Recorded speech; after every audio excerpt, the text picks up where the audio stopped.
নিয়ে আমরা আলোচনা করব, যে তিনটে পথের মাধ্যমে আমরা জানার চেষ্টা করব গোলামি থেকে মুক্তি কোথায়। এক নম্বর পথ আল ইমান বিল গায়ব, দুই নম্বর পথ সত্যবাদিতা, ন্যায়পরায়ণতা, তিন নম্বর পথ শিক্ষা ও জ্ঞান। এক নম্বর পথ ইমান বিল গায়ব। ইমান বিল গায়ব মানে যা দেখা যায় না তার উপর অটুট, অটল, দৃঢ়, নিশ্চিত বিশ্বাস, এটাই ইমান।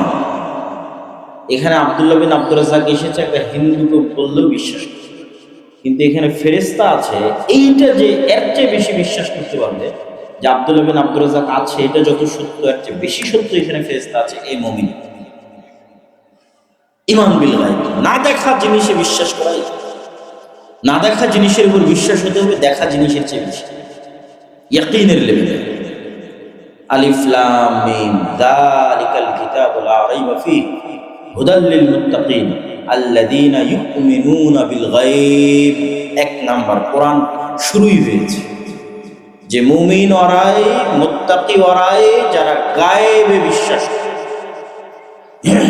পৃথিবীতে গায়েবের লজিক বেশি শক্তিশালী, দুনিয়ার কার্যকরণের সূত্রের চাইতে গায়েবের কার্যকরণের সূত্র বেশি পাওয়ারফুল। দুনিয়ার কার্যকরণের সূত্র আপনাকে দেখায়, মানে দুনিয়াতে আল্লাহ যেভাবে পৃথিবী পরিচালনা করে, দুনিয়ার কার্যকরণের সূত্র হচ্ছে এই যে বইটা খুললাম খুলে গেল, বন্ধ করলাম বন্ধ হয়ে গেল, এটা ঠেলবো এটা দূরে চলে যাবে, ঠিক আছে, আপনি আগুন জ্বালাবেন আগুন জ্বলবে, ছুরি দিয়ে কাটবেন কেটে যাবে। আল্লাহ যেভাবে পৃথিবীটা ডেভেলপ করেছে, এটা হচ্ছে দুনিয়ার বাহ্যিক কার্যকরণের সূত্র। আর আরেকটা হচ্ছে গায়েবের কার্যকরণের সূত্র। তো দুনিয়ার কার্যকরণের সূত্রে পকেট থেকে 1 টাকা বের করবো, বের করে এই মাদ্রাসায় 500 টাকা দিব। তো দুনিয়ার হিসাবে 500 টাকা কমলো না বাড়লো? 500 টাকা কমলো। আর আল্লাহ বলছে যে তোমরা যদি দান করো তোমাদের সম্পদ বাড়বে, এটা গায়েবের কার্যকরণের সূত্র। আসলেই বাড়বে, ওইটার প্রভাব পরবর্তীতে দুনিয়াতে বাহ্যিকভাবেও দেখা যাবে, কিন্তু এই যে বাড়বে এই সূত্রটা গায়েবের নির্ধারিত। আমি আপনাকে 500 টাকা ধার দিলাম, দিয়ে বললাম যে সুদ দিব। সুদ যখন আপনি আমাকে 500 টাকার জায়গায় 550 টাকা বা 600 টাকা দিলেন, তাহলে দুনিয়ার হিসাবে আমি 100 টাকা বেশি পেলাম, কিন্তু গায়েবের হিসাবে এখানে সম্পদ কম। এই গায়েবের হিসাবটা 50-100 বছর পর বাস্তবেও ধরা পড়বে, কিন্তু গায়েবের হিসাব ভিন্ন, দুনিয়ার হিসাব ভিন্ন।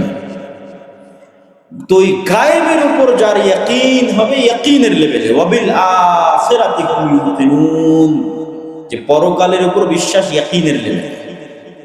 আপনি জানেন যে আগুন পুড়িয়ে দেয়, আর মাইলস্টোন ট্র্যাজেডিতে ওই স্কুলের বাচ্চারা আগুনে পুড়িয়ে গেছে। তো যে আগুনে পুড়ে গেছে ওর বিশ্বাস আর আপনার বিশ্বাস এক না। আপনি জানেন মারা যাব, এটার বিশ্বাস, আর যে মরে গেছে এটা এক নয়। যে মরে গেছে ওর ইয়াকিন হাসিল হয়ে গেছে। তা আল্লাহ বলতেছে এই ইয়াকিন তোমার জীবন দশাতে লাগবে, তাহলে তুমি তোমার ইমান আছে, নাহলে তো ইমান কার্যকরী না। তুমি যদি খালি এই চিন্তাই করতে থাকো মারা যাব মারা যাব মারা যাব, তাহলে যদি তুমি আশায় বাঁচতেছো, তোমাকে ওই ব্যক্তির মতো চিন্তা করতে হবে, না এই ব্যক্তিটা মারা গেছে তার মানে আসলে আমিও মারা গেছি, এই ব্যক্তির জায়গায় আমি, এখন আমি মারা গেছি, আমি যদি এখন মারা গিয়ে থাকি তাহলে কি? এই লেভেলের ইয়াকিনের জায়গায় পৌঁছার নাম হচ্ছে ইমান বিল গায়বে।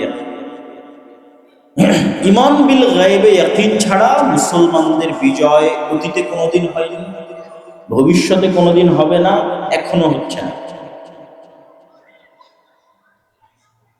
অতীত থেকে নিয়ে যদি শুরু করি, একদম যদি অতীত থেকে শুরু করে আদম আলাইহিস সালাম, নূহ আলাইহিস সালাম, মুসা আলাইহিস সালাম, ঈসা আলাইহিস সালাম, তাহলে তাদেরও, এবং ইব্রাহিম আলাইহিস সালাম, তারাও বেঁচে থেকেছে শুধু ইমান বিল গায়বের। না হলে তাদের জীবনের প্রত্যেকটা ঘটনা আপনি খুঁজে বের করে দেখেন, ওখানে ইমান বিল গায়েব না থাকলে তাদের অস্তিত্ব সম্ভব না। যেমন আপনাদের মিরগড়ের একটা মানুষকে যদি বলি যাও আজকে ডোনাল্ড ট্রাম্পের কাছে তোমাকে দাওয়াতি কাজ করার জন্য পাঠানো হবে, তো আজকে পঞ্চগড়ের মিরগড়ের একটা মানুষ ডোনাল্ড ট্রাম্পের তুলনায় যা দুর্বল, আজ থেকে 5000 বছর আগে মুসা আলাইহিস সালাম ফেরাউনের তুলনায় তার চেয়ে বেশি দুর্বল ছিল। কেননা মুসা আলাইহিস সালাম তখন পলাতক মৃত্যুদণ্ডপ্রাপ্ত আসামি। মুসা আলাইহিস সালাম তখন মানুষের বাড়ির 10 বছরের কাজের লোক। মিরগড়ের এই মানুষের নিজের 2-1টা জমি জায়গা আছে, বাপ মা আছে, আত্মীয় স্বজন আছে। মুসা আলাইহিস সালামের বাপ মা পরিচয় দিতে পারবে না যে মুসা আমার সন্তান। এইরকম গোলাম কওমের মেম্বার, বাপ মা আত্মীয় স্বজন পাশে দাঁড়ানো তো বহু দূরের কথা। তাহলে একটা মৃত্যুদণ্ডপ্রাপ্ত আসামিকে, 10 বছর থেকে পলাতক ব্যক্তিকে, এবং 10 বছর থেকে মানুষের বাড়িতে কাজ করে খাচ্ছে সেই ব্যক্তিকে, এবং যার বাপ মা আত্মীয় স্বজন পাড়া প্রতিবেশীর কোনো পরিচয় নাই, কোনো পরিচয় সে দিতে পারবে না, এইরকম নিঃস্ব অসহায় ব্যক্তিকে বলা হচ্ছে যুগের সবচেয়ে বড় শক্তিশালী বাদশাহ ফেরাউনের কাছে যাওয়ার জন্য যাওয়াকে দাওয়াত।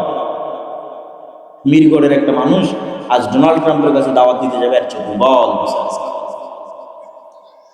ফলত মুসা আলাইহিস সালাম দুনিয়াবি কোনো লজিকে, দুনিয়াবি কোনো কার্যকরণের সূত্রে মুসা আলাইহিস সালামের সাহস হবে না ফেরাউনের দরবারে যাওয়ার। ফুল স্টপ, কোনো সম্ভাবনা নেই। একটা রাস্তা আছে, মুসা আলাইহিস সালাম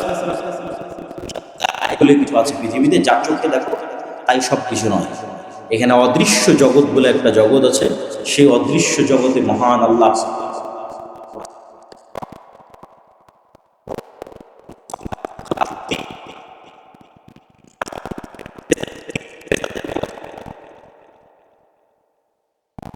জানো, এর উপর যদি তোমার ঈমান বিল গায়বে ইয়াকিন হাসিল হয়,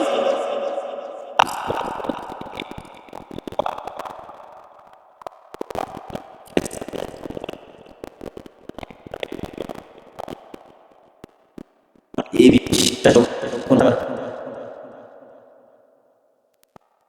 পলাতক আসামি, মানুষের বাড়ির কাজের লোক, বাপ মা আত্মীয় স্বজনের পরিচয় নেই, সে যাবে ফেরাউনের কাছে দাওয়াত।